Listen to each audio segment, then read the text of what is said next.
And welcome to Hannity Tonight. For those of you who have not heard yet, comments made by Rush Limbaugh earlier today on his radio program, they have gone viral and even caused his website to crash from all the traffic. Here is what he had to say. Ladies and gentlemen, for the first time in my life, I am ashamed of my country. To be watching all of this, to be treated, to have my intelligence, all of us, to have our common sense and intelligence insulted the way it's being it just makes me ashamed. Seriously, man, I mean, here we get worked up over $44 billion. That's the total amount of money that will not be spent, that was scheduled to be spent this year. And in truth, we're going to spend more this year than we spent last year. We're just not going to spend as much as was projected. It's all baseline budgeting. There is no real cut below a baseline of zero. There just isn't. And yet, here they come. Sucking us in, roping us in. Panic here, fear there.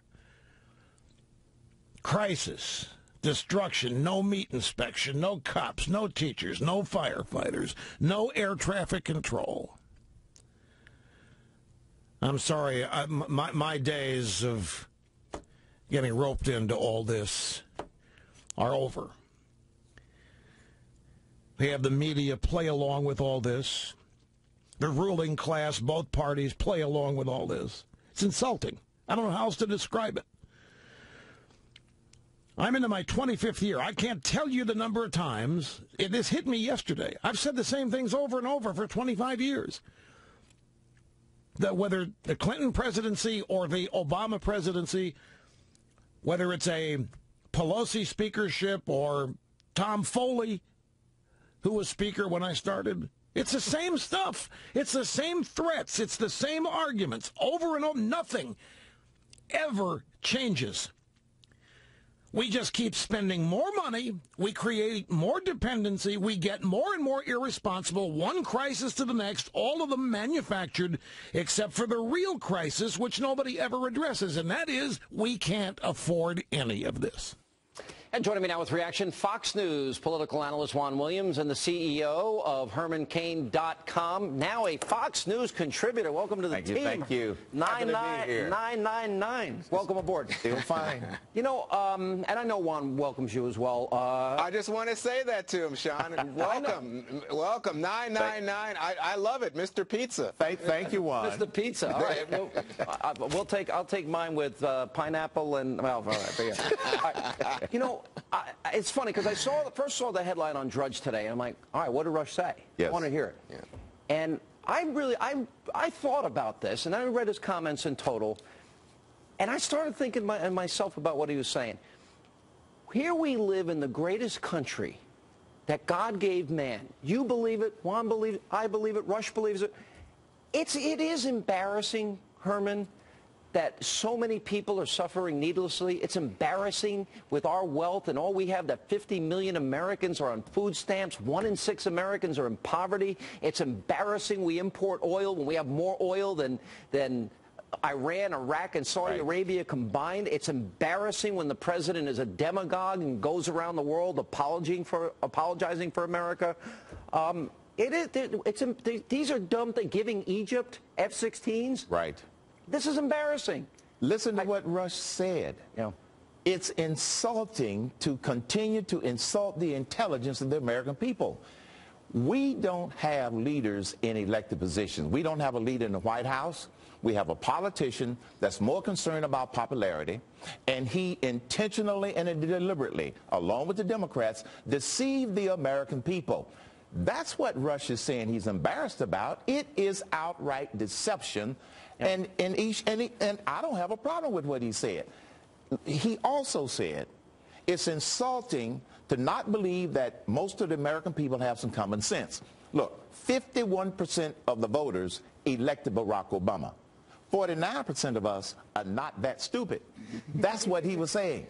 So don't throw all of us into that pie because the 51% put him back in office. It's insulting to the intelligence of the American people over and over and over. Juan Williams?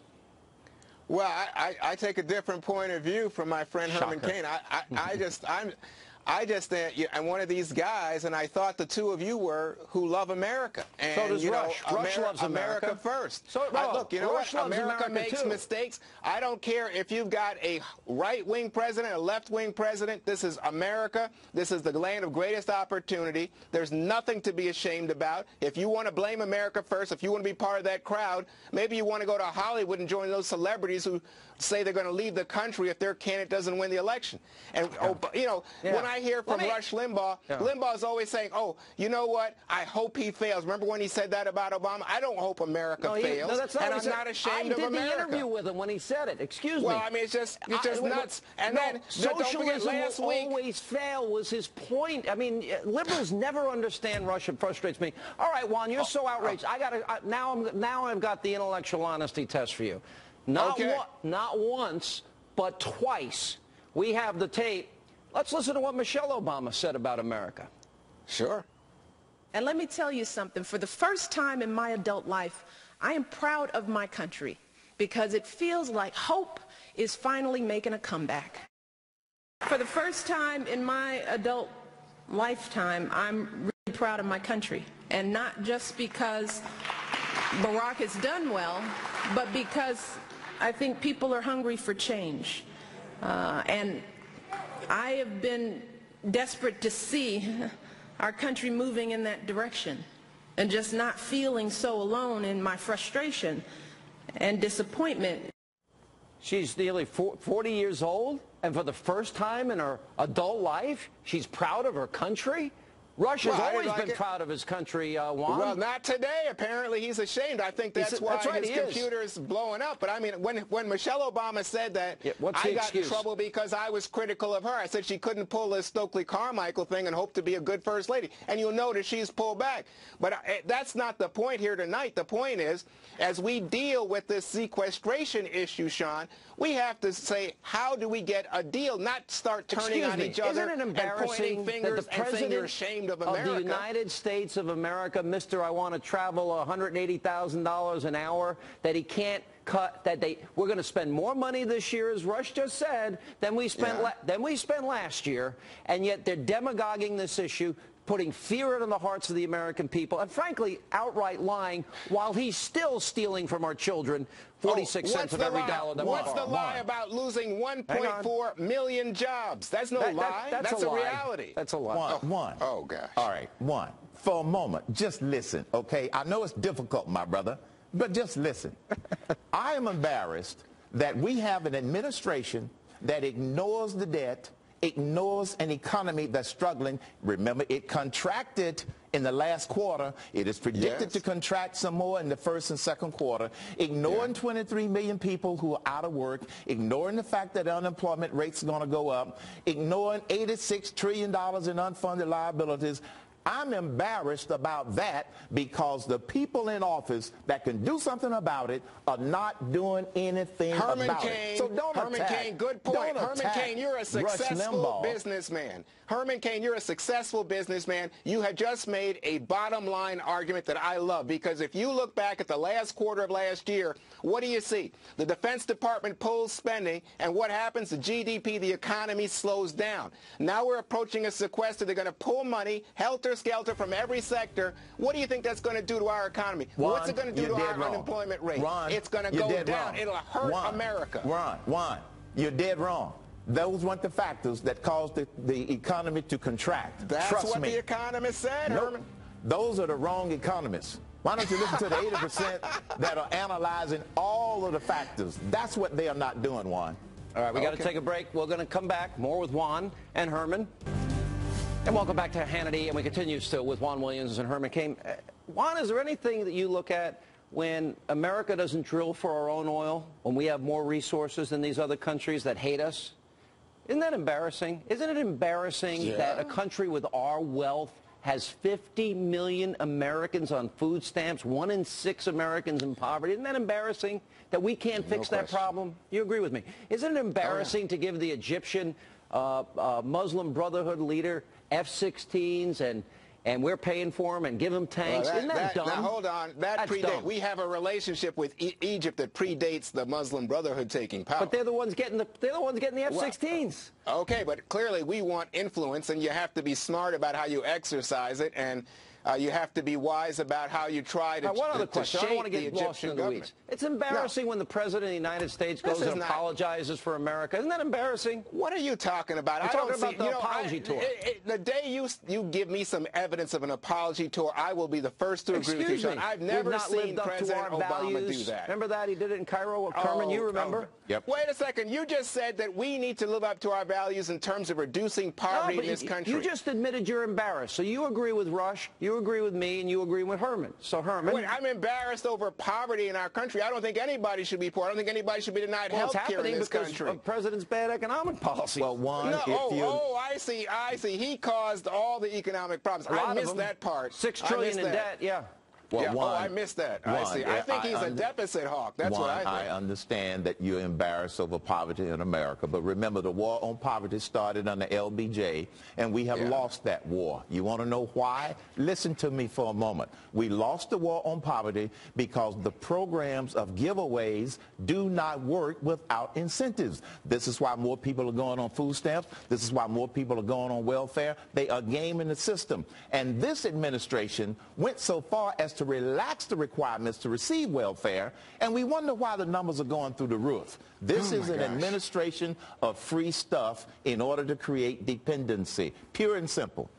Well, Herman Cain, let me just say, I think you and Sean missed out that we went through a terrible recession. Lots of people lost their jobs. 5 years later, you're still blaming Bush. And we are fortunate. I am proud that America has a social safety net, especially to take care of children, but also to take care of hardworking people who lost their jobs. Wait a minute. Herman Cain, we're taking a sledgehammer and we're stealing their pennies, their dimes, and their nickels because they're not going to have a dime left when Obama's done stealing their money. Well, they'd be dead on the street if you didn't have some social safety. You say, he's the entitlement president. He's the food stamp president. Well, these people need help, and you're going to say, oh, no, don't do it. So we'll steal from our kids to pay it, Herman. So, Juan, you, along with many others, are in denial. The denial that we need to restructure Social Security. You're in denial we need to restructure. Yes, you are, because some of the Democrats and liberals talk about is reform. That is an oxymoron. You cannot reform those programs or they will go off a fiscal cliff. We need to restructure them, and we need to replace the tax code. And yes, I'm embarrassed that we don't have leaders in Congress or the White House who are seriously looking at solving the problems instead of putting it off on our kids and our grandkids. Let me ask Herman one follow-up. This is important. Okay. Listen, this is $1.2 trillion. We're borrowing 46 cents of every dollar we spend. Yes. That's stealing from our kids as far as I'm concerned. Generational theft. So my question to you is, so that's only $85 billion a year. If we can't cut $85 billion at a $3.8 trillion, John Sununu said it last time, we're screwed. Here is, let's put it in another perspective. We are asking, the sequester is asking government in Washington, the political class, to cut 2%. That's it. Working Americans took a 2% hit on payroll taxes, and we have to suck it up, and we have to make do without that 2% that we had last year, and now it's gone back down on top of an increase in gasoline prices. What's wrong with that? The bottom line is simply this. Let me finish, Juan. Let me speak to our new colleague. The bottom line, Juan, the bottom line is simply the political class do not want to cut spending. That's the bottom line. Wait a second. So they're fighting this 2%. Wait, Sean and Herman. I want some intellectual honesty from the right here. Didn't the majority of the House Republicans and Speaker Boehner vote for this indiscriminate cut that we call a sequester? They didn't like it, but it was Obama's idea. They voted for it. It was Obama's idea. They put their name on it. They're not demonizing it the way Obama is. Juan, you seem to forget. Now they say they have leverage to force Obama to make cuts indiscriminately. And I'm just saying, why don't they negotiate with the president and come up with a compromise that would serve the American people? Now, do you see how hard my job is? Now that you're part of the family, I've been debating this guy all these years. I'm going to give Juan credit for one thing. Yeah. You have passed liberal talking point school with A+. Oh, get out of town. Okay? Get out of here. Congratulations. Cum laude. Summa cum laude. Herman, liberal talking you points. ran for president, but this is the real arena. You're at Fox now, buddy. Put on your hard hat. All right. Game on, Juan. Game on. Game on. This is round one. All right. Good to see you both. Thank you.